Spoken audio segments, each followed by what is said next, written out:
A debate has ignited in Australia over a statue of British explorer Captain James Cook, which has a plaque saying he discovered this territory.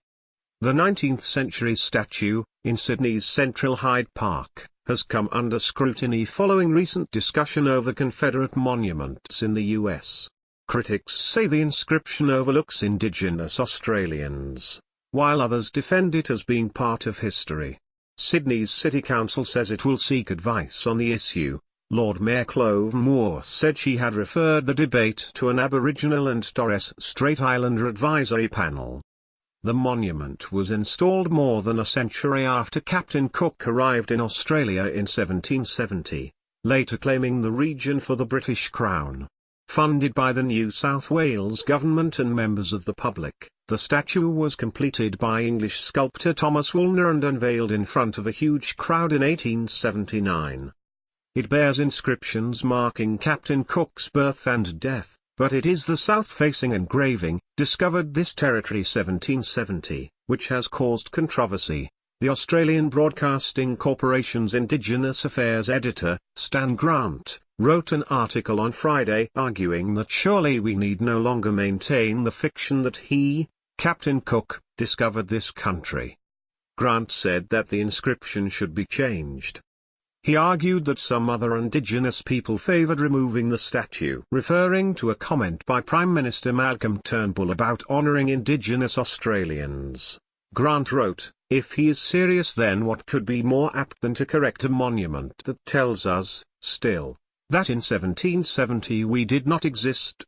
His argument has provoked much national discussion, and has received support, particularly on social media. Grant wrote the column following violent clashes in Virginia earlier this month and debate about America's racial legacy.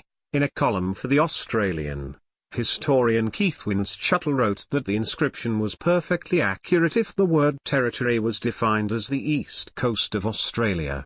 Cook was in fact the first person in history to traverse the whole of this coastline and view its 2,000 miles, 3,200 kilometers, of shores and hinterland, he wrote, describing the debate as wanton provocation. Others have suggested keeping the monument but finding better ways to publicly acknowledge Indigenous Australians. What is wrong with telling both stories, rather than rewriting history and obliterating a plaque to James Cook? One commentator, Tim Webster, told Channel 7. Ms. Moore said the issue would be discussed by its Indigenous Advisory Board before the council took any position. There have been too many people in mainstream Australia ready to make judgment on these issues without consulting Indigenous communities, and whether well-meaning or not, it's often done more harm than good, she said in a statement to the BBC. She said the council had undertaken several initiatives to recognise Indigenous culture. No discussion about how to better recognise Aboriginal and Torres Strait Islander Australians has stepped up in recent months. In May, a landmark summit of Indigenous leaders called for a formal representative body in Parliament and a pathway to a treaty. The National Australia Day celebration, an anniversary of the arrival of Britain's First Fleet, has also sparked controversy. 2 Melbourne councils in the last week have voted, one unanimously, to shift their celebrations over Indigenous cultural sensitivities.